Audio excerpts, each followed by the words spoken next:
15 বছর সময় দেওয়া লাগবে না, 5 বছরে যদি দেশটা মালয়েশিয়ার মতো করে দিতে না পারে তাহলে আর জীবনে কোনোদিন বলবো না যে আমাদের ভোট দিন। মালয়েশিয়া এখন যিনি স্বরাষ্ট্রমন্ত্রীর দায়িত্বে আছেন, বাংলাদেশে যেমন ইসলামী ছাত্র শিবির আছে না, কথা বলেন না কেন? কেন্দ্রীয় সেক্রেটারি জেনারেলের নাম কি? সাদ্দাম হোসেন, নুরুল ইসলাম সাদ্দাম মনে হয়। হ্যাঁ, নুরুল ইসলাম সাদ্দাম আমাদের খুলনা বিভাগের কৃতি সন্তান। এই যে পাশের জেলায় বাড়ি খুলনা, ওখানে যিনি স্বরাষ্ট্রমন্ত্রীর দায়িত্বে আছেন উনি ওই দেশের ইসলামী ছাত্র শিবির তার কেন্দ্রীয় সেক্রেটারি জেনারেল ছিলেন, সে আছে এখন দায়িত্বে। এত সৎ লোকটা, 10 দিন আমি ছিলাম, বিভিন্ন মানুষের মুখে শুনলাম যে মানুষ এত সৎ হতে পারে। আমরাও চাই ইসলামী ছাত্র শিবির শুধু মালয়েশিয়া না, ইসলামী ছাত্র শিবির শুধু তুরস্ক না, যদি বাংলাদেশের যারা আছে এরাও এই কেন্দ্রীয় সেক্রেটারি সভাপতি, এই মানুষগুলো যদি দায়িত্ব এই দেশে পায়, আর এরকম মানুষ যদি 151 জন তৈরি হয়, শিক্ষা ব্যবস্থায় আপনি এই কোরআন দেখবেন 100 মার্কের তৈরি হয়ে গেছে।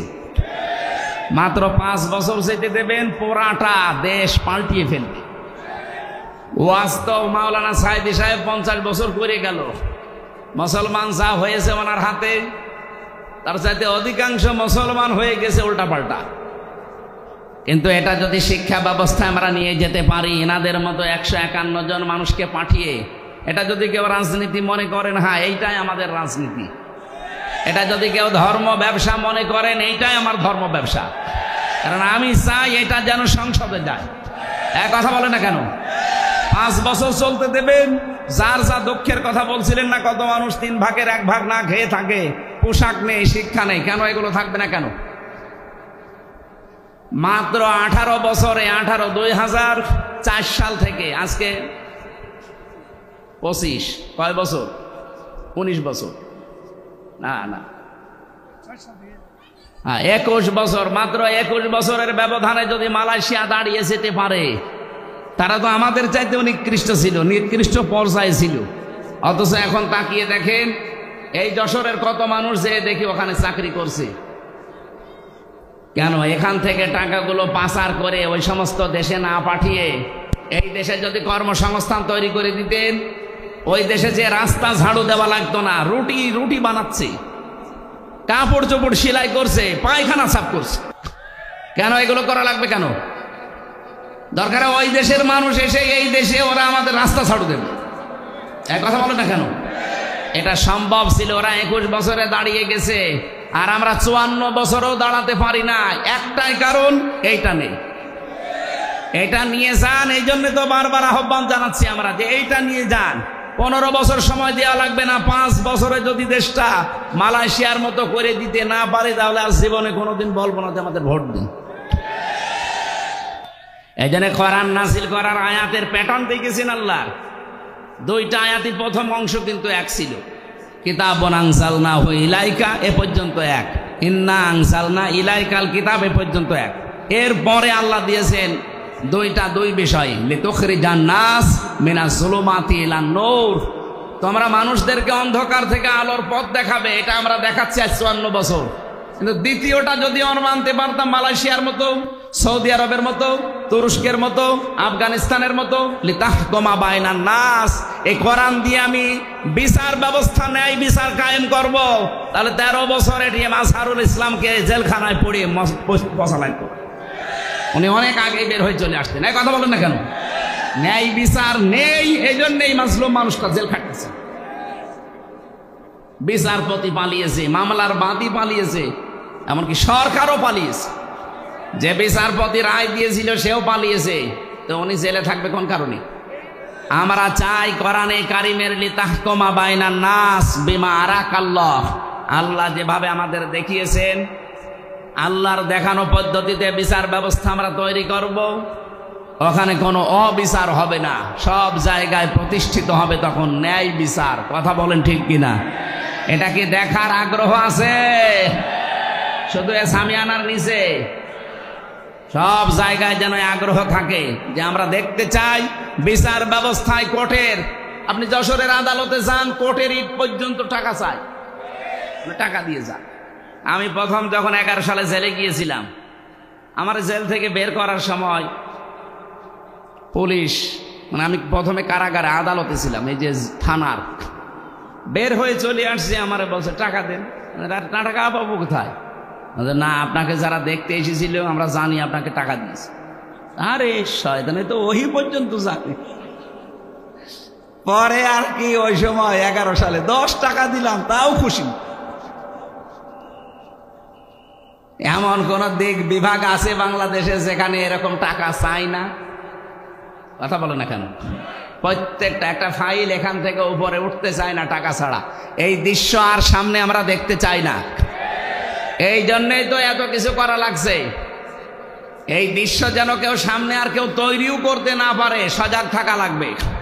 নাই তো এই 2732 জন মানুষ জীবন দিয়ে গেল, 34,000 মানুষ এখনো পর্যন্ত হাসপাতালে কাতরাচ্ছে। তাদের সাথে বেঈমানি করা হবে না? আপনি আবু জেহেলের সামনে কি, আবু সাইদের সামনে কি জবাব দেবেন? মুগ্ধর সামনে কি জবাব দেবেন? যদি আবার চাঁদাবাজি শুরু হয়, আবার যদি হাট দখল ঘাট দখল শুরু হয়, তো কি জবাব দেবেন আপনি? জবাব যেন দিতে পারেন, সেই জন্য আমরা এমন পরিবেশ তৈরি করতে চাই আগামীতে কিয়ামত পর্যন্ত দেশে যেন কেউ হাট দখল ঘাট দখল করতে না পারে। কত মানুষ নীরবে কাঁদতেছে যে আমি 600 টাকা উপায় করে 300 টাকা চাঁদা দেওয়া লাগে। একটা কথা হলো, এই দৃশ্য বাংলাদেশ আর দেখতে চাই? তাহলে কি করা লাগবে? শুধু মানুষকে কোরআন দিয়ে ডেকে আলোর দিকে নিয়ে আসবো না। আমরা এই কিতাবের শিক্ষা, এই কিতাবের বিচার, এই কিতাবের অর্থনীতি সবগুলো প্রতিষ্ঠিত করে এই জমিনে দেখাতে চাই। বিমা আরাক আল্লাহ, আল্লাহ যেভাবে আমাদেরকে দেখিয়েছেন, ওয়ালা তাকুল্লিল খাইনিনা খসিমা, হে নবী আপনি খিয়ানতকারী যারা তাদের পক্ষ নিয়ে বিতর্ক করবেন না। আজ বাংলাদেশে প্রমাণ হয়ে গেছে এই 54 বছরে কারা জাতির সাথে নিজেদের সাথে খিয়ানত করেছি।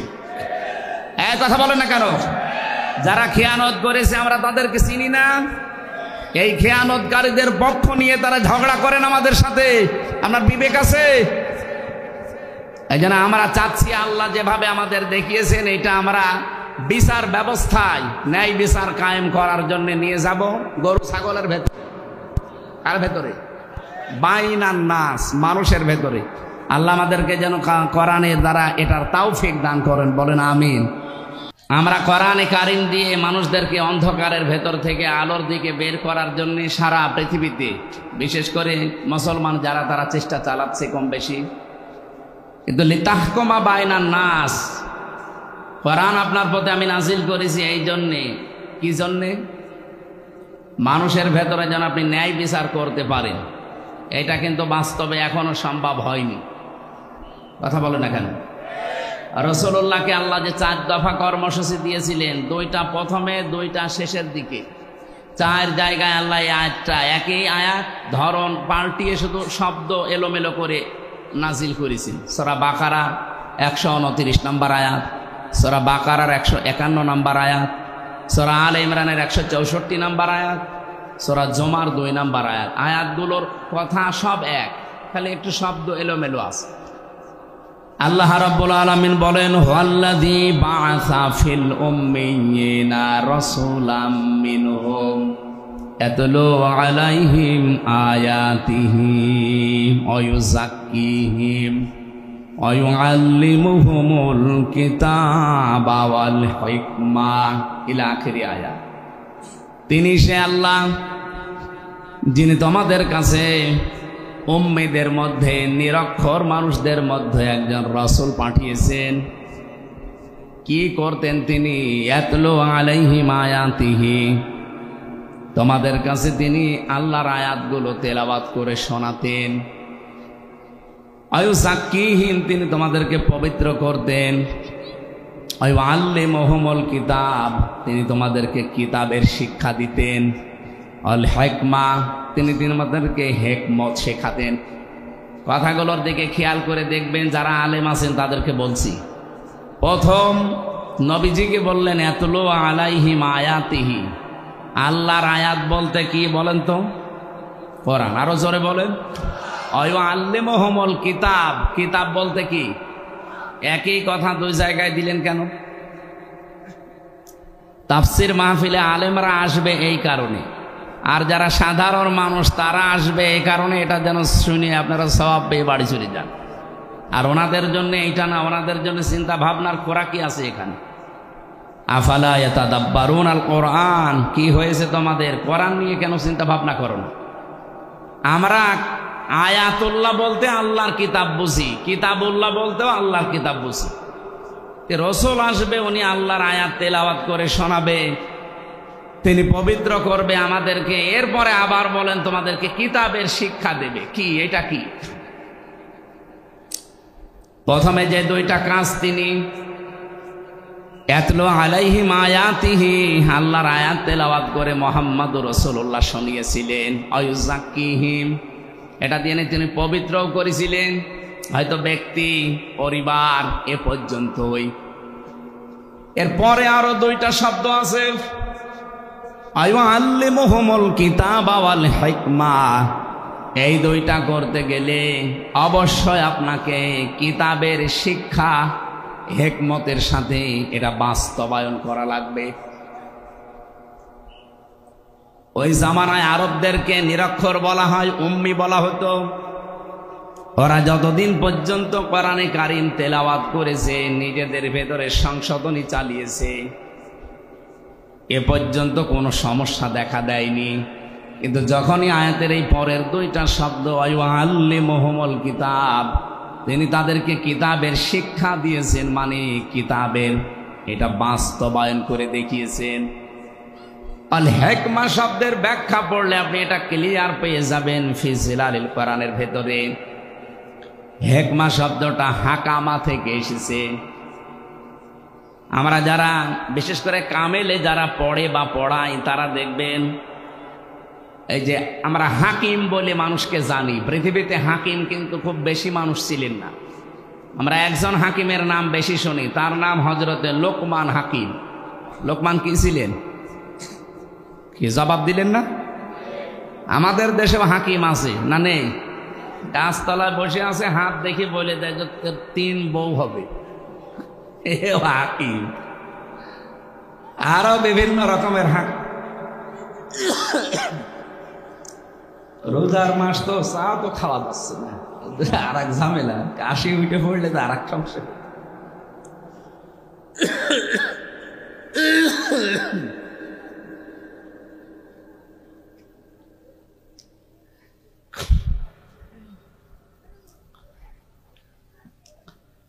এক নম্বরে আমরা জানি উলামা, 2 নম্বরে জানি ফুকাহা, 3 নম্বরে জানি হুকামা। এই যে শব্দগুলোর ব্যাখ্যা আছে না, আলেম বলা হয় তাদেরকে যাদের কাছে জ্ঞান আছে, আলো আছে। আর জ্ঞানের সর্বোচ্চ উৎস কোনটা বলেন তো? আরো জোরে বলেন। এই কিতাবের জ্ঞান যাদের আছে, কিতাবের আলো যাদের কাছে আছে, তারা আরবি ভাষায় কি? আলেম। আরো জোরে বলেন। ফুকাহা, ফকি থেকে এর বহুবচন ফুকাহা। এটা কাদেরকে বলা হয়? এই পৃথিবীতে যেই মানুষগুলো কোরআনের গভীরে ঢুকে কিছু নিয়ে আসতে পারে, এদেরকে ফকি বলা হয়। 3 নম্বরে হুকামা, হাকিম। এটা কারা? কোরআনে কারিমের শুধু জ্ঞান না, শুধু এর ভেতরে ঢুকে তথ্যগুলো নিয়ে আসবে তা না, এখান থেকে এমন কিছু তথ্য পৃথিবীর মানুষকে জানাবে যা এর আগে অনেকেই জানাতে পারবে। হযরত লোকমান হাকিম, ওনার মতো কালো চেহারার মানুষ পৃথিবীতে আর 2 জন ছিল বলে আমরা পেয়েছি। একজন হযরতে মাহজা রাদিয়াল্লাহু তাআলা আনহা, আর একজন হযরতে বেলাল রাদিয়াল্লাহু তাআলা আনহু। এই 2 জন মানুষ ছিল হযরতে লোকমান হাকিমের মতো এরকম কালো চেহারা আর এরকম ঠোঁট ঝোলা। এদের চেহারার যা বর্ণনা বলছি, হাড়ির তলা দেখেছেন না, তার চাইতেও কালো ছিল। এত কালো মানুষ, কিন্তু ভেতরের অবস্থা ছিল একেবারে ধবধবে সাদা ফর্সা। আমরা বাংলাদেশে কিছু ফর্সা মানুষ দেখি, ওপরে ফিটফাট, মাথার চুল থেকে পায়ের স্যান্ডেল পর্যন্ত পুরাটা সাদা, কিন্তু ভেতরে পুরাটা কালো, যেমন দরবেশ। আমি নাম নিলাম না। ওনার মাথার চুল থেকে পায়ের স্যান্ডেল পর্যন্ত পুরাটা সাদা না? কোন জায়গায় কোনো কালো পেয়েছেন আপনি? পুরা সাদা, কিন্তু ভেতরে এত কালো ছিল, 36,000 কোটি টাকা আল্লাহ রাস্তায় পাঠিয়ে দিয়েছে। আমি মালয়েশিয়া যে সিঙ্গাপুরে যে দেখি হোটেলের নিচে বসে আছে কয়েকজন, কি এখানে হুজুর আমরা আগেই পালিয়েছি। আগে পালালেন কেন? এখানে আপনি যে সাহেব পাড়া বানিয়েছেন ওখানে থাকবেন না? হুজুর ওখানে থেকে মায়ের খাবো।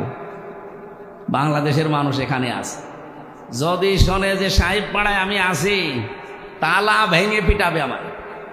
এই জন্য হোটেলে চুরি করে আসি, কেউ জানে না।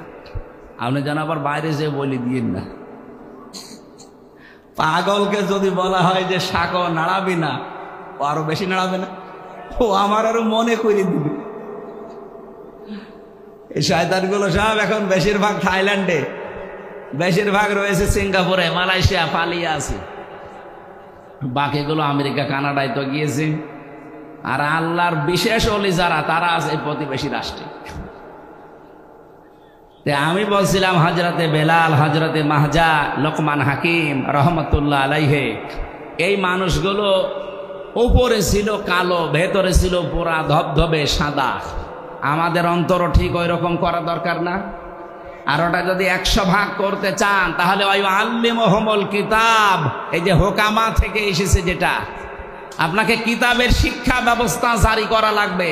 আর এটার দায়িত্ব হামজার না, এটার দায়িত্ব ওই 300 এমপি যারা ছিল তাদের।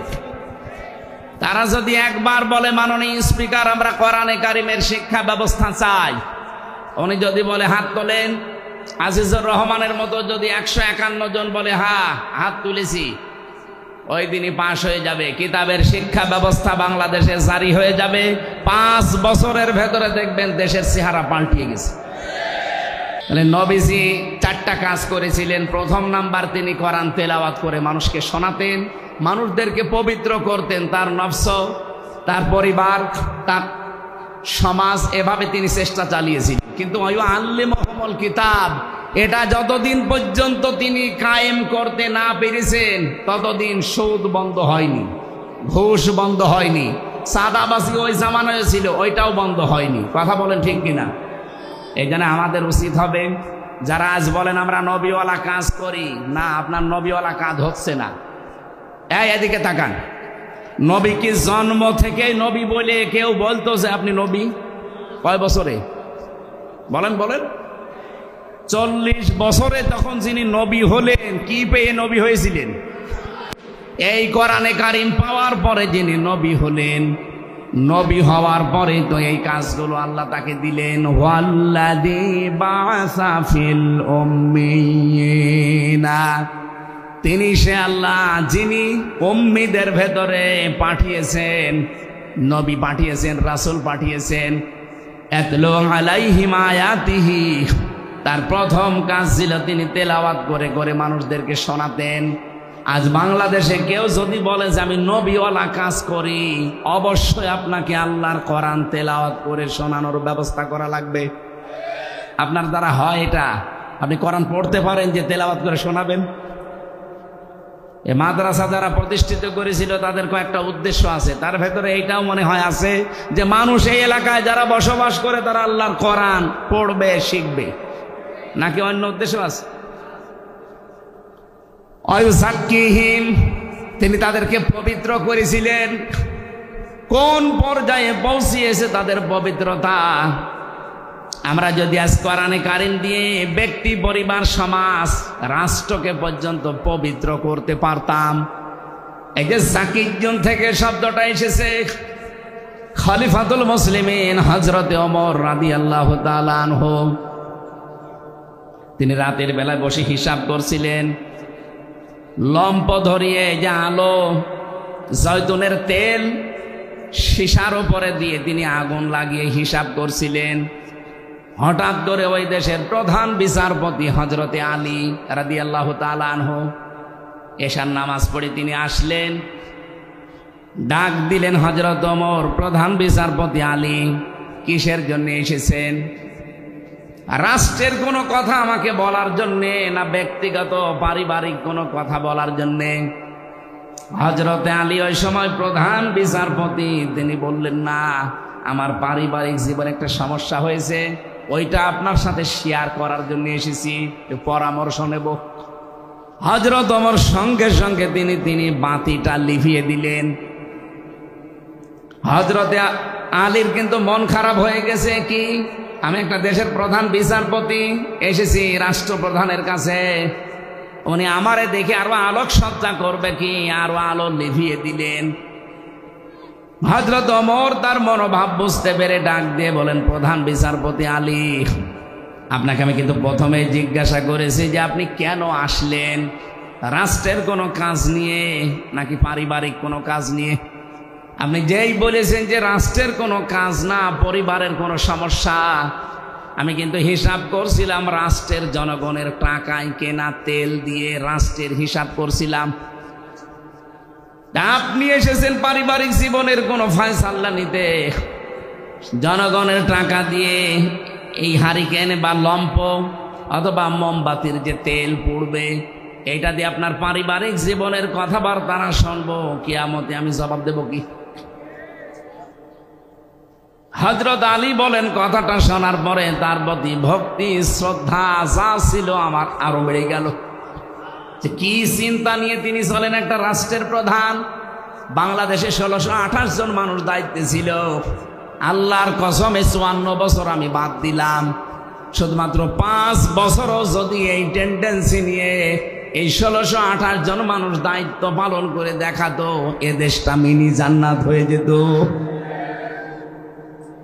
এরকম মানুষ আমরা পেয়েছি, হ্যাঁ পেয়েছি খুব কম। মাওলানা মতিউর রহমান নিজামী তার ভেতরে একজন। রাষ্ট্রের দায়িত্ব, মন্ত্রণালয়ের দায়িত্ব পালন করে 26 টাকা বেঁচেছিল, ওটা ফেরত দিয়েছেন। হযরত ওমরের একেবারে অরিজিনাল উত্তরসূরি না, আলী হাসান মোহাম্মদ মুজাহিদ রহমতুল্লাহ আলাইহি, রাষ্ট্রের দায়িত্ব পালন করতে গিয়ে অণুবীক্ষণ যন্ত্র দিয়ে 4 আনাও দুর্নীতি খুঁজে পাওয়া যায়নি। এই ধাঁচের মানুষগুলো মাত্র 1628 জন যদি তৈরি হয়ে যেত, এই দেশটার জন্য 54 বছর লাগার কথা না, 54 দিনে এই দেশ জান্নাত হওয়ার কথা। আমরা ওই রকম বিষয় চাই না। এই জন্য আমার প্রথম এবং শেষ ফাইনাল কথা এইটাই, আপনাকে পবিত্র হওয়ার জন্যে কোরআনে কারিমের কাছে আসা লাগবে। আর এটা দিয়ে যদি একেবারে পুঙ্খানুপুঙ্খানু ন্যায় বিচার দেখতে চান, তাহলে কোরআনের বিচার ব্যবস্থা, শিক্ষা ব্যবস্থা, স্বাস্থ্য ব্যবস্থা, এগুলো দেখাতে হবে, তাছাড়া সম্ভব না। আল্লাহ রাব্বুল আলামিন আমাদেরকে বাস্তব জীবনে যেন আল্লিমুহুমুল কিতাব এর একটা প্রেক্ষিত, এর একটা মানে রাস্তা কিন্তু সামনে আল্লাহ তৈরি করে দিয়েছেন। এখন বাংলাদেশের মানুষ চাইলেই সম্ভব কিতাবের শিক্ষা ব্যবস্থার সামনে জারি করার ব্যবস্থা করা। খালি আতলু আলাইহিম আয়াতিহি ওয়া ইউযাক্কিহিম পর্যন্ত থাকলে হবে না, ওয়া ইউআল্লিমুহুমুল কিতাবা ওয়াল হিকমা, এই দুইটার সামনে এখন দেখানোর সময়।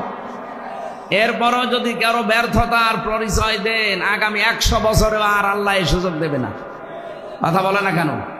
আমরা চাই শিক্ষা থেকে শুরু করে যত বিভাগ আছে বাংলাদেশে, সব জায়গায় যেন আল্লাহর কোরআনের বিধান চালু হয়। বলেন আমিন। আমরা 6666টি আয়াত থেকে, যেহেতু রমজান মাস, এই কেন্দ্রিক একটা আয়াত পড়েছি, সূরা আলে ইমরান 185 নম্বর আয়াত। খুব খেয়াল করে শুনবেন, নিজের জীবনে যদি মেলাতে পারেন এই মাহফিল সাকসেস হবে। আর যদি বলেন এসেছি সুর শোনার জন্য, শুনে চলে গেলাম, যান আপনি আগে চলে যান, আমি একটা টান দিয়ে দিই, টান শুনে চলে যান নাকি? আল্লাহ রাব্বুল আলামিন বলেন, কুল্লু নাফসিন যায়িকাতুল মাউত ওয়া ইন্নামা তুওয়াফাউনা উজুরাকুম ইয়াওমাল কিয়ামাহ। অবশ্যই প্রত্যেকটি জীব মৃত্যুর স্বাদ গ্রহণ করবে। কিয়ামতের ময়দানে প্রতিটি মানুষকে আমি আল্লাহ তার পারিশ্রমিক পরিপূর্ণ করে দেব। হযরতে আবু দারদার জীবনী পড়ছিলাম, তিনি বলেন আয়াতটা পড়লে আমার কেমন যেন একটা অজানা ভয় চলে আসতো, যে কিয়ামতের দিন আল্লাহ নাকি আমাকে পরিপূর্ণভাবে আমার উজরত দিয়ে দেবে। আমার সবচাইতে বেশি ভয় হয় আমি যা কামাই করেছি সব যদি আল্লাহ আমারে দিয়ে দেয়, তে আমার তো টানা সম্ভব না। দুনিয়ায় বাবার বোঝা সন্তান বহন করতে পারে, সন্তানের বোঝা বাবা বহন করতে পারে। আল্লাহ পাক বলেন, ওয়ালা তাজিরু ওয়াজিরাতু বিজরা উখরা, কিয়ামতের ওই ময়দানে কেউ কারো বোঝা বহন করবে না। এজন্য পৃথিবীতে যে যতটুকু পাপ করছেন ওই পাপটা আল্লাহ কিয়ামতের দিন বোঝা আকারে আপনার পিঠের উপরে তুলে দেবে। قد خسر الذين كذبوا بلقاء الله حتى إذا جاءتهم الساعة بغتة قالوا يا حسرتنا على ما فرطنا فيها। সূরা আনামের 30 নম্বর আয়াতে আছে, অবশ্যই ওই মানুষগুলো ক্ষতিগ্রস্ত হয়ে গেছে, হবে না। কদ খসিরা মাজির সিগা, অবশ্যই ক্ষতিগ্রস্ত হয়ে গেছে, সর্বনাশ হয়ে গেছে ওই মানুষগুলোর জন্যে। কিয়ামতের দিন আল্লাহর সাথে যে সাক্ষাৎ হবে, আল্লাহর সামনে যে জবাব দেওয়া লাগবে, উনি যে পরিপূর্ণভাবে আপনাকে পারিশ্রমিক দিয়ে দেবে, এটা যারা বিশ্বাস করে না। হাত্তা ইদা জাতুহুমুস সাআহ, হঠাৎ করে যখন তাদের সামনে মরণ চলে আসে। এখানে সাআতুনের অর্থ দুইটা। এখানে আলেম যারা আছেন সাআতুনের অর্থ ভালো করে মিলাবেন দুইটা। এক নম্বরে সাআতুন মানে মৃত্যু, দুই নম্বরে সাআতুন মানে কিয়ামত। হ্যাঁ, এটা মরণও হতে পারে, কিয়ামতও হতে পারে।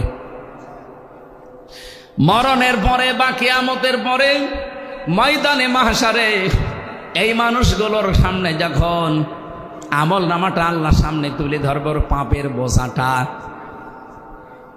হঠাৎ ওই মানুষগুলো আল্লাহকে বলবে, ক্বালু ইয়া হাসরাতানা, আফসোস, আলা মা ফাররাতনা ফিহা, পূর্বে যা পাঠিয়ে রেখেছিলাম ওইটার দিকে তাকাবে আর আফসোস করবে, আমি কেন পাঠালাম এইটা। এতটুকু আল্লাহ যদি শেষ করে দিতেন আমি আয়াতটাই পড়তাম না।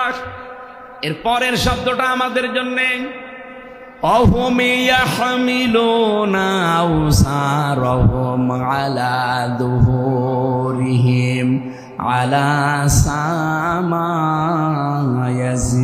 ইয়াজিরুন। রব্বুল আলামিন বলেন, অ মানে এবং হোম মানে তারা, ইয়াহমিলুন এটা হামালা, ইয়াহমিলু মানে বহন করা। এটা মজারে বর্তমান ভবিষ্যৎ প্রেজেন্ট ফিউচার। ঝাড়ের বহু বচন ঝাড়, জুহুর মানে পিঠ, হোম মানে তাদের। আল্লাহ বলেন কিয়ামতের ওই কঠিন ময়দানে যখন তার পিঠের ওপরে তার পাপের বোঝা সমূহ চাপিয়ে দেব। এদিকে খেয়াল করেন, আল্লাহ কিন্তু ঝাড় দেননি, ঝাড় দিয়েছেন। প্রশ্ন আসতে পারে, আমি এখন 33 বছর বয়সের মালিক। কত?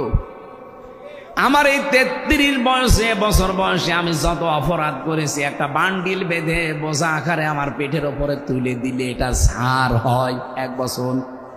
দাও ঝাড় দিলেন কেন?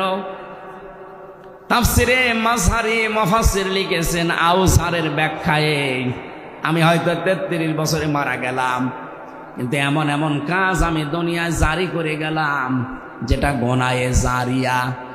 আমরা অনেকেই মনে করি সাদগায়ে জারিয়া আছে, গোনায়ে জারিয়া আছে। কথা বলে না কেন? এ মাদ্রাসা যিনি কায়েম করেছিলেন তিনি সাদগায়ে জারিয়া তৈরি করে দিলেন।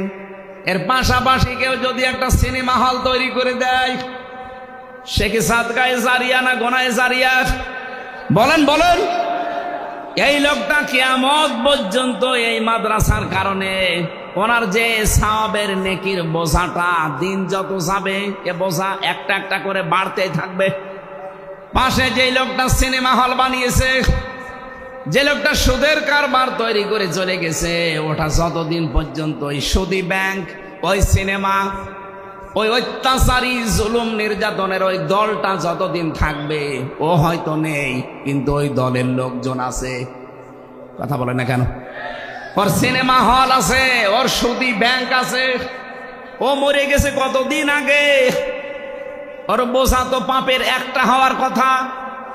কিন্তু কিয়ামতের দিন ও যখন উঠবে লক্ষ লক্ষ পাপের বোঝা, আল্লাহ পাক বলেন একটার পরে একটা চাপাতেই থাকবো। এর নাম ইয়াহমিলুন। শুধু এখন না, বর্তমান ভবিষ্যৎ, ভবিষ্যৎ বলতে কিয়ামত পর্যন্ত। এই জন্য আমার এই 33 বয়সে আমি এমন কিছু কথা, এমন কিছু কাজ, এমন কোনো কিছু আঞ্জাম যেন দিয়ে না যায়। আমার একটা বোঝাই তো আমি পারি না, এখন আবার বোঝার পরে বোঝা তৈরি হতে আছে। আল্লাহ রাব্বুল আলামিন বলেন কিয়ামতের দিন যখন এই লোকটা বোঝা বহন করে নিয়ে যাবে, একটার পরে একটা চাপাতে থাকবো। আলা সামা ইয়াজিরুন, ফেরেশতারা দেখে বলবে কত নিকৃষ্ট বোঝা এই লোকটা বহন করে নিয়ে যাচ্ছে। বলেন নাউজুবিল্লাহ। আজকে হয়তো একজনকে হত্যা করে রাস্তা দিয়ে গেলে আপনাকে মানুষ খুনি বলে তাড়া দেবে, ধর্ষণ করে গেলে ধর্ষক বলে তাড়া দেবে। এখন কি এমনকি বাংলাদেশে এখন যে পজিশন, ধর্ষণ করে যদি আপনি জেলে যান আর আপনার পক্ষে যদি কোনো উকিলও দাঁড়ায়, জনগণ সে উকিলকেও পিটিয়ে মেরে ফেলবে। হ্যাঁ, এই যে আয়শা, আয়শা নাকি না, আসিয়া, এই মেয়েটাকে যারা ধর্ষণ করেছিল, ওই ধর্ষকদের পক্ষে যে উকিল দাঁড়িয়েছে, ওই উকিল পর্যন্ত পিটানি খেয়েছে। এই লোকটা ধর্ষক, আপনি ওর পক্ষে দাঁড়ালেন কেন? ওকালতি করার জন্যে। এই জন্য উকিলও মায়ের খায়। কিয়ামতের দিন আপনি পাপের বোঝা বহন করে যখন নিয়ে যাবেন, ধর্ষককে দেখলে মানুষ ধর ধর, ধর্ষক যাচ্ছে যেমন তাড়া দেয়, খুনিকে দেখলে খুনি যাচ্ছে ধর তাড়া দেয়, চোর দেখলে চোর যাচ্ছে ধর তাড়া দেয়, ছিনতাইকারী দেখলে বলে ছিনতাইকারী যাচ্ছে ধর তাড়া দেয়। কিয়ামতের দিন ফেরেশতারা বলবে ধর, পাপের বোঝা নিয়ে যাচ্ছে। আপনি নিজের সাথে এবার মিলান তো। আপনারে আমার এই 33 বছরে আমি মিলালাম, মাওলানা আজিজুর রহমান ওনার 60 বছরে মিলাক, জাহাঙ্গীর হোসেন ওনার 60 বছরে মিলাক। কিয়ামতের দিন আমরা যা করেছি কিন্তু আল্লাহ আমার পিঠের উপরে তুলে দেবে। যাই করেন, পাপের বোঝা যদি আল্লাহ তুলে দেয়, ফেরেশতারা যদি বলে দেখ কত নিকৃষ্ট বোঝা হামজা বহন করে নিয়ে যাচ্ছে, ওই সময়ের যে লজ্জা আমি কার কাছে দেব বলেন? ও লজ্জা যেন না লাগে সেই সময় এখনই। এখনো সূর্য পশ্চিম দিকে ওঠে নাই, এখন আমার মরণের গড়গড়ানি শুরু হয়নি, সুতরাং পরিবর্তন হওয়ার সুযোগ নেই। বলেন বলেন, এক্ষুনি সময় পাল্টান। শয়তান তো বাধা আছে, শয়তান তো আপনাকে ধোঁকা দিতে পারবে না। কি বাধা নেই? এরপরেও যদি আপনি পরিবর্তন হতে না পারেন, আপনি মনে করবেন আপনি নিজেই একটা শয়তান। শয়তান বাধা আছে, এরপরও এত সুযোগ থাকার পরও আপনি যদি পাল্টাতে না পারেন, শয়তান বাধা আছে, আপনি পাল্টাতে পারেন, আপনাকে ধোঁকা দেয় কে? তার মানে আপনি নিজে একটা শয়তান। কথা বলে না কেন? আপনার থেকে তো এখন আমার মনে হয় আশ্রয় চাওয়া লাগবে। আমরা আউযু বিল্লাহি মিনাশ শাইতানির রাজিম বলি, এখন বলা লাগবে আউযু বিল্লাহি মিনাজ জাসদ তো বলা যাচ্ছে না। এই জন্য আমরা এই মুহূর্তে সিদ্ধান্ত নেওয়া লাগবে, কিয়ামতের দিন আল্লাহ প্রত্যেককে তার উজুরত যা করেছে লোকটা একেবারে পঙ্খানো দেবে, কোনো কম বেশি নেই। ফামান যুহজিহা আনিন নার, খুব কঠিন শব্দ। আমি ব্যাখ্যায় পড়তে গিয়ে আমি নিজে আশ্চর্য হয়ে গেছি, এর আগে আমি এভাবে বুঝিনি। ফামান যুহজিহা, আল্লাহ রাব্বুল আলামিন বলেন যেই লোকটাকে বাঁচিয়ে দেওয়া হবে, যুহজিহা আনিন নার, জাহান্নামের আগুন থেকে বাঁচানো হয়েছে না বাঁচানো হবে? বলেন বলেন। তার মানে পরীক্ষা আমাদের সবার সামনে আছে। ফামান যুহজিহা আনিন নার, যে লোকটাকে জাহান্নামের আগুন থেকে বাঁচানো হবে, ওয়াউদখিলাল জান্নাতা ফাকাদ ফাজ, এবং যাকে জাহান্নামে প্রবেশ করানো হবে না করানো হয়েছে? করানো হবে। যেই লোকটাকে জাহান্নামের আগুন থেকে বাঁচানো হবে, জান্নাতে প্রবেশ করানো হবে, ফাকাদ ফাজ, সেই লোকটা সফল। তাহলে সফলতার মানদণ্ড এই দুনিয়া না, সফলতার মানদণ্ড হচ্ছে কিয়ামতের ময়দানে যাকে আল্লাহ জাহান্নাম থেকে মুক্ত করে জান্নাতি বলে ঘোষণা দিয়ে দেবেন। দ্বিতীয় ব্যাখ্যা কি? এটা তো আখিরাতের ব্যাখ্যা গেল। দ্বিতীয় ব্যাখ্যা কি? আর একটা ব্যাখ্যা আছে ফি জিলালিল কোরআনে, মুফাসসির লিখেছেন দুনিয়ার জীবনে আল্লাহ যাকে জাহান্নামের কাজগুলো আস্তে আস্তে ছেড়ে দেওয়ার তৌফিক দেয় আর জান্নাতের কাজগুলো আস্তে আস্তে করার মতো সুযোগ দেয়, ফাকাদ ফাজ, সেই লোকটার জীবনও সফল। আপনি এবার ভাবেন, রমজানের আগে যেমন ছিলেন রমজানে অবশ্যই তেমন নেই, পাল্টিয়েছেন কিছু।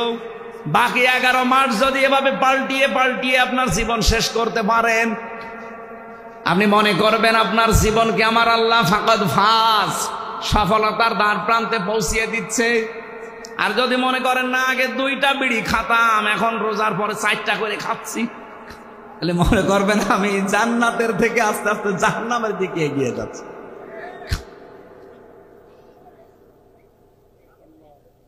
এই যে জান্নাত আর জাহান্নাম 2টা শব্দ, একটা প্রথম জাহান্নামের একটা নাম আছে নার। জাহান্নামের নাম কি? এই জাহান্নামের নার, আগুন, এটা পুরাটাই যেহেতু আমার আল্লাহ আগুন দিয়ে জ্বালিয়ে রেখেছেন, এই জাহান্নামে আল্লাহ দেবেন কাদের? এই জায়গায় একটা প্রশ্ন আছে। রব্বুল আলামিন জানিয়েছেন ফাম ওয়াবুরসাতিল জাহিমু লিমাইয়ারা ফাআম্মা মান তাগা ওয়া আসারাল হায়াতাদ দুনিয়া ফাইনাল জাহিমা হিয়াল মাআওয়া। বলেন আল্লাহু আকবার। রব্বুল আলামিন বলেন জাহান্নামকে সেদিন দৃশ্যমান করা হবে, তোমাদের সামনে নিয়ে আসা হবে। পৃথিবীতে যারা সীমা লঙ্ঘন করেছে এই মানুষকে, আর দুনিয়ার জীবনকে যারা এসার করেছে, প্রাধান্য দিয়েছে, অগ্রাধিকার দিয়েছে, এই 2টা গুণ যাদের দুনিয়াতে ছিল তাদের এই জাহান্নামে দেওয়া হবে, আর জাহান্নাম হবে তাদের আশ্রয় স্থল। বলেন নাউজুবিল্লাহ। সূরা নাবার ভেতরে পেয়েছি ইন্না জাহান্নামা কানাত মিরসাদা লিত্তাগিনা মাআবা লাবিসিনা ফিহা আহকাবা। অবশ্যই জাহান্নাম একটা গোপন ফাঁদ, এটা একটা ঘাঁটি। এই ঘাঁটিতে আল্লাহ কাদেরকে দেবেন? লিত্তাগিনা মাআবা, পৃথিবীতে যারা সীমা লঙ্ঘন করেছে আর যারা অস্বীকার করেছে। নবীজি বললেন কুল্লু উম্মতি ইয়াদখুলুনাল জান্নাহ, আমার প্রতিটি উম্মত নারী হোক আর পুরুষ হোক প্রত্যেকেই জান্নাতে যাবে। ইল্লা মান আবা, শুধু যারা আবা তাদেরকে জান্নাত আল্লাহ দেবেন না। সাহাবী বললেন হে রাসূল আবা কারা? কিলা ইয়া রাসূলুল্লাহ মান হুম মান হিয়া আবা। আবা কি জিনিস? নবীজি বললেন মান আতাআনি দাখালাল জান্নাহ ওয়া মান আসানি দাখালান নার ফাকাদ আবা। হাদিসের শেষ অংশের ব্যাখ্যা হচ্ছে এটা, এই পৃথিবীতে যেই লোকটা আল্লাহর রাসূলের আনুগত্য করে চলবে, এই লোকটা নবীজির সাথে জান্নাতে থাকবে। যারা আল্লাহর রাসূলের আনুগত্য করে চলে না, তার নিয়ম নীতি দেখে চলে না, এই মানুষগুলো ওই আবা। আর আবা যারা, অস্বীকারী যারা, এই মানুষগুলো জাহান্নামী। আমাদের শিক্ষা এখান থেকে আমরা আবার আবা হয়ে যাচ্ছি না তো। কুল্লু উম্মতি ইয়াদখুলুনাল জান্নাহ, নবীজির প্রতিটি উম্মতি জান্নাতে যাবে, শুধু আবা ছাড়া। আর জাহান্নামে যাওয়ার যে গুণগুলো শুনলাম তার ভেতরে অন্যতম একটা গুণ, তারা আবা হবে। আবা মানে অস্বীকারী। কি অস্বীকার করে? সত্যকে সত্য জানার পরেও যারা অস্বীকার করে, এই মানুষগুলো হচ্ছে নবীজির ভাষায় আবা। আর জাহান্নামের বর্ণনা দিতে গিয়ে আমার আল্লাহ এটাই জানিয়েছেন লিত্তাগিনা মাআবা। পৃথিবীতে যেই মানুষগুলো সীমা লঙ্ঘন করেছে আল্লাহর, দুনিয়াতে যারা অস্বীকার করেছে আল্লাহর বিধানকে, লাবিসিনা ফিহা আহকাবা, চিরস্থায়ী ভাবে এই মানুষগুলো জাহান্নামের এই ঘাটির ভেতরে পৌঁছতে থাকবে। ও যশোরবাসী, জাহান্নামে যাওয়ার এখানে আমরা 2টা গুণ কিন্তু পেয়েছি অলরেডি। নারী হোক আর পুরুষ হোক, আমরা তো যা দেখতে পাই অধিকাংশ আমরা এই 2 গুণের ভেতরে আছি। 1 নম্বরে আমরা সীমা লঙ্ঘন করছি খুব বেশি। এই রমজানুল মোবারক অনেকের সীমা লঙ্ঘন থামেনি। প্রতিটি জিনিসের একটা বর্ডার আছে। এই যে যশোরের বেনাপোল বর্ডার না, এ বর্ডার পার হতে হলে আপনাকে অবশ্যই পাসপোর্ট এবং ভিসা থাকা লাগবে। এমনি পার হয়ে যান, বিএসএফ গুলি করে মেরে ফেলবে। আল্লাহ পাক বলেন আমারও একটা বর্ডার আছে। আমার বর্ডার বাংলাদেশে প্রায় বর্ডার আছে 22টা। এই তার ভেতরে বেনাপোল একটা, আর আল্লাহর বর্ডার 23টা। কয়টা? হ্যাঁ, 8টা। না না, আল্লাহর বর্ডার একটা কে বলেছে আপনাকে? আল্লাহর বর্ডার 500টা। এই কোরআনে আল্লাহ বর্ডার দিয়েছেন 500। কয়শো? রমজানুল মোবারকে আমার আল্লাহর বর্ডার কি? শুধু না খেয়ে থাকলে যদি আপনার রোজা হয়ে যেত। আমি যে হাদিস পড়েছিলাম এবার আলেমদেরকে বলছি, নবীজি কিন্তু আসিয়ামু আজিজি বিহি দেননি, দিয়েছেন কি? আসসাওমু লি ওয়া আনা আজিজি বিহি। সিয়াম আর সওমের ভেতর পার্থক্য কি? সিয়াম হচ্ছে ধারাবাহিক, কন্টিনিউ, একটার পর একটা আসবে। আর সওম কিন্তু শুধুমাত্র ধারাবাহিকভাবে আসবে না, এটা পালন করে আপনাকে হক আদায় করে ওই মানে যেতে হবে। এই জন্য অন্যান্য নবীর উম্মতদের উপরে সিয়াম ফরজ ছিল। কি ছিল? আমার এই কথাটা সবাই হয়তো বুঝবেন না, এখানে বোঝার মতো কিছু মানুষ আছে, তাদের জন্য এটা আলাদা বলছি। সিয়াম আর সওম এক জিনিস না। পৃথিবীতে যত নবীর উম্মত ছিল তাদের উপরে সওম ফরজ ছিল না সিয়াম? বলেন বলেন। কুতিবা আলাইকুমুস সিয়াম, তোমাদের উপরে রোজা ফরজ করে দিলাম, লিখে দিলাম। কামা কুতিবা আলাল্লাযীনা মিন ক্বাবলিকুম, তোমাদের পূর্বে যারা ছিল তাদের উপরে ওই সিয়াম কি ছিল? বলেন বলেন। এটা যেহেতু কন্টিনিউ আসে, ধারাবাহিক, একটার পর একটা চলে আসতে থাকে। আপনি দেখবেন অন্যান্য নবীর উম্মতদের সিয়ামের সাথে আমাদের সিয়ামের মিল নেই। কি? ইহুদিরা মুসা নবীর উম্মত বলে যারা দাবি করে, ওরা এই পৃথিবীর এখন সবচাইতে বড় নিকৃষ্ট জাতি। ওরা মানুষকে ধোঁকা দিয়ে বোকা বানিয়ে দুনিয়া থেকে বিদায় করে দিচ্ছে। ফিলিস্তিনে যুদ্ধবিরতির নাম দিয়ে মুসলমান শিশুদেরকে, নারীদেরকে ঘরের ভেতরে ঢুকিয়ে বোম বাস্টিং করে দুনিয়া থেকে বিদায় করে দিচ্ছে। এদের মতো ধোঁকাবাজ, এদের মতো অপকর্মকারী পৃথিবীতে আর নেই। এ পৃথিবীর যত বড় বড় অপকর্ম সব মূল হোতা ইহুদিরা। আপনি দেখেন, সে ওদের জন্মে থেকে শুরু হয়েছে।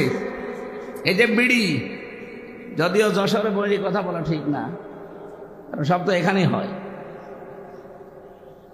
এ পাশে হয় না নাভারণে?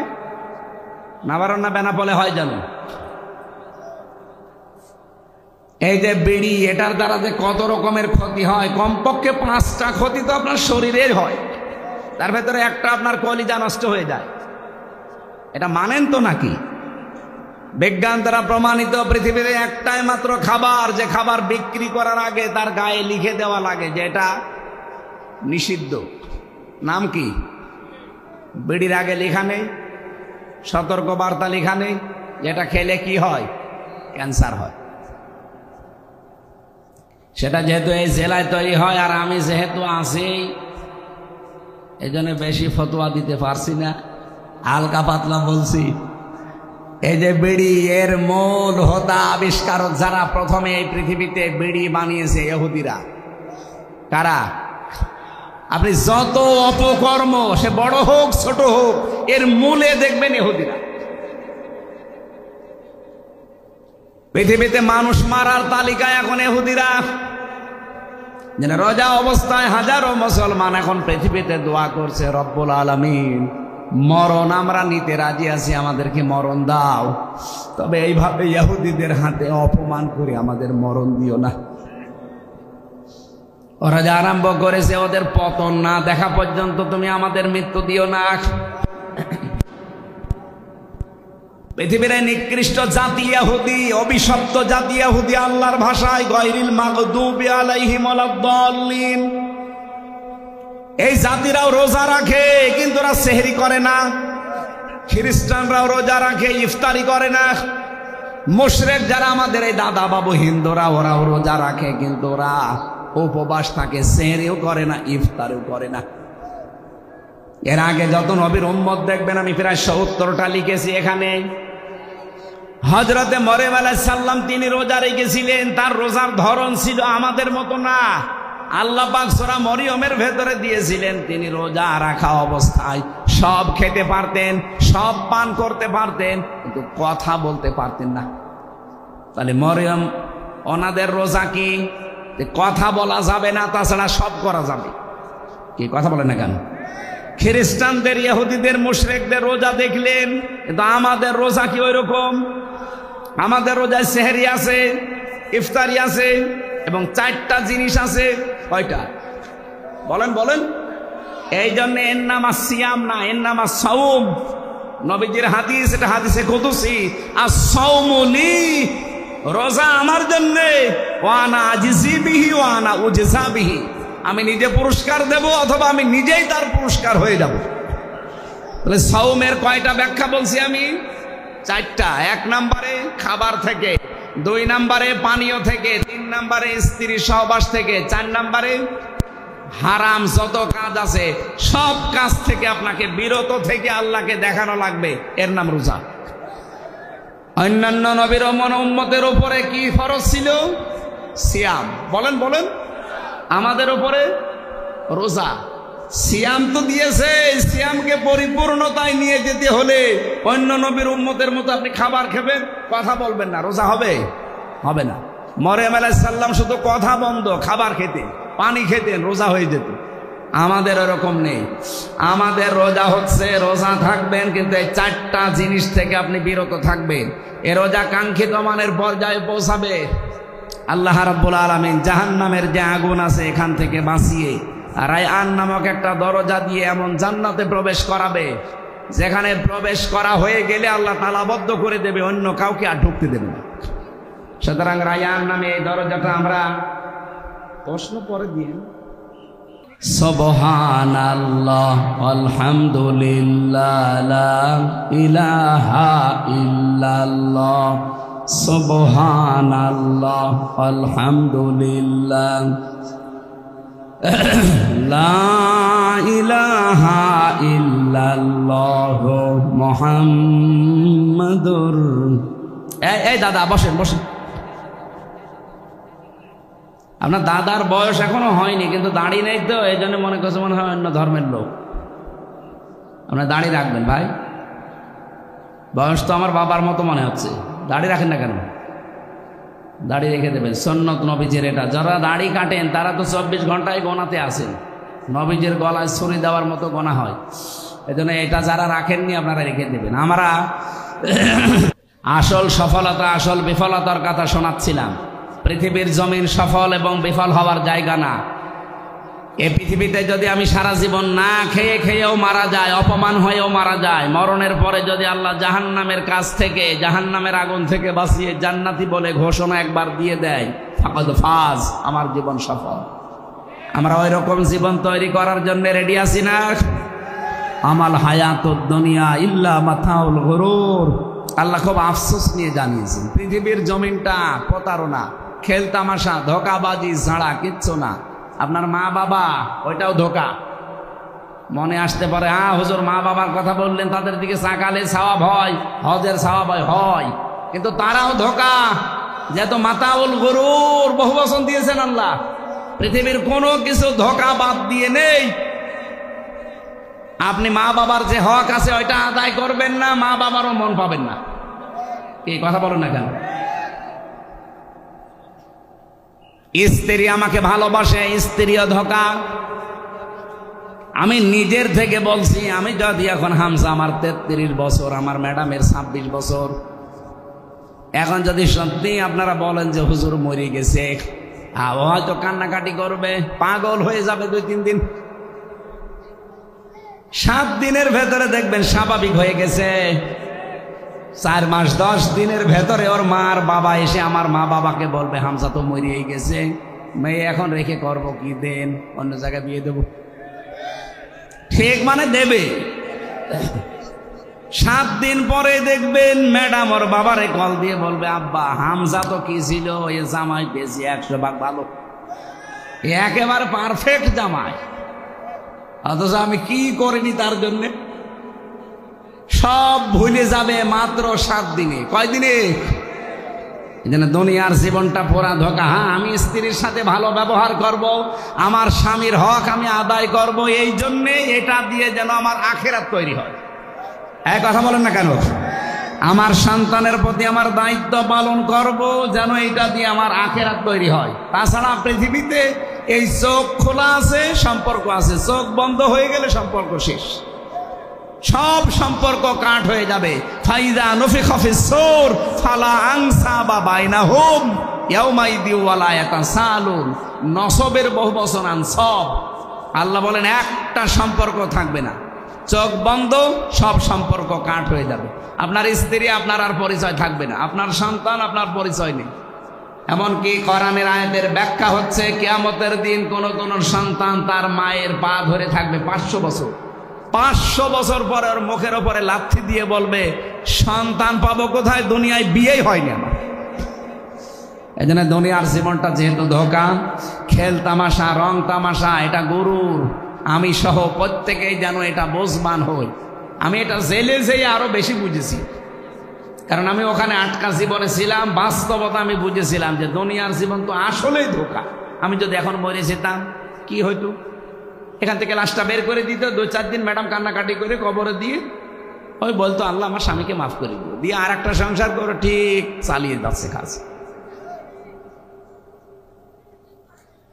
এই জায়গায় পড়ে যদি আমার বিশাল আখেরাত আমি নষ্ট করে ফেলি, আমার মতো পাগল দুনিয়ায় আছে। এই জন্য পাগলামি করা যাবে না। রমজানুল মোবারক সংযমী হওয়ার মাস, যেহেতু আমরা অনেকে সংযম অলরেডি হয়ে গেছি, আর সামনে আরো বেশি সংযম হওয়ার চেষ্টা চালাবো। আর রোজায় থেকে তো 2 ঘন্টা প্রায় 30 মিনিট, ওখানে 1 ঘন্টা 15 মিনিট, এখানে 1 ঘন্টা 15 মিনিট, এই 2 ঘন্টা 30 মিনিট আমার গলা শুকিয়ে যাচ্ছে। আগামীতে আবার আসবো যখন রমজানের পরে, আবার মাহফিল আছে রমজানের পরে, স্যারের এখানে আছে, বসতপুরে আছে, ওখানে কথা বলবো ইনশাআল্লাহ। আল্লাহুম্মা আমিন। লা ইলাহা ইল্লা আনতা সুবহানাকা ইন্নী কুনতু মিনাজ জালিমিন। আল্লাহ তাআলা রমজানুল মোবারকে আমার অসুস্থ শরীর, গলাও শুকিয়ে যাচ্ছে, এই জন্য আমি আর বেশিক্ষণ টানতে পারলাম না। যতটুকুই বলেছি আল্লাহ আমল করার সুযোগ দাও। এই আয়াতটা আমাদের জীবনে তুমি 100 ভাগ কার্যকর বানিয়ে দাও। কিয়ামতের দিন যেন এই আয়াতটা আমাদের পক্ষে সাক্ষী দিয়ে জান্নাতে পৌঁছিয়ে দেয়। ফামানে যুহজিহা আনিন নার ওয়া উদখিলাল জান্নাতা ফাকাদ ফাজ। জাহান্নাম থেকে যাকে মুক্ত করে জান্নাতি বলে তুমি ঘোষণা দিয়ে জান্নাতে পৌঁছিয়ে দেবে, তার জীবন সফল। দুনিয়ায় যারা আস্তে আস্তে পাপের কাজগুলো ছেড়ে দিয়ে দিয়ে ভালো ভালো কাজে যারা এগিয়ে যেতে পারবে, তাদের জীবন সফল। আয়াতের এই 2টা ব্যাখ্যাই তুমি আমাদের জন্য কার্যকর করে দাও। সম্মানিত মা বোনেরা যারা পর্দা আড়ালে বসে আছে, এদেরকে তুমি খাদিজার মতো, আয়েশার মতো বানিয়ে দাও। কত মানুষ অসুস্থ, আল্লাহ তুমি শেফায়ে কামেলা আজেলা নসিব করে দাও। যে পরিবারে শান্তি নেই, মেয়েদেরকে তুমি শান্তি দান করো। যারা অসুস্থ, অনেকে এমন রোগ আছে মানুষের কাছে বলাও যায় না, আল্লাহ আমাদের রোগগুলো তুমি শেফা দিয়ে দাও। সন্তানাদি যাদের দিয়েছো আল্লাহ মানুষের মতো মানুষ বানাও। দুনিয়ার জীবনের সফর শেষ করলে তারা যেন দোয়া করে, রব্বির হামহুমা কামা রব্বায়ানি সাগীরা। মাহফিলের সম্মানিত সভাপতি, প্রধান অতিথি, বিশেষ অতিথি, যত মানুষ এখানে এসেছে সবাইকে তোমার কাছে দিয়ে গেলাম, ওমরের মতো বানিয়ে দাও। এই গগা এলাকায় মাটির নিচে যত মানুষ ঘুমিয়ে আছে, কোরআনের ইজ্জতে মাফ করে দাও। আল্লাহ তাআলা কখন কার কাছে আজরাইল এসে যায় জানি না, যখনই আসবে জীবনে একবার হলেও যেন বলতে পারি লা ইলাহা ইল্লাল্লাহু মুহাম্মাদুর রাসূলুল্লাহ।